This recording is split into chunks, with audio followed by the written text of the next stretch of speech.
Hamas has accepted a peace deal to end the war in Gaza, at least kind of. Let's talk about it. So earlier this week, President Trump, working with Israel, Qatar, Egypt, Turkey, and a couple of other intermediaries, worked to create a peace plan that they offered to Hamas that would end the war in Gaza once and for all. And for all intents and purposes, it's a fairly reasonable deal. Here we have the text of Hamas's response, so let's talk about what they said. Luckily, it looks like they are, at least for right now, agreeing to most of this deal. They agreed to release all the hostages, both the alive and the dead hostages.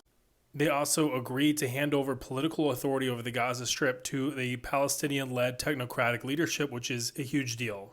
However, they do issue some resistance to the timeline. They don't necessarily believe that it's realistic to release all the hostages within 72 hours, which it's an interesting sticking point.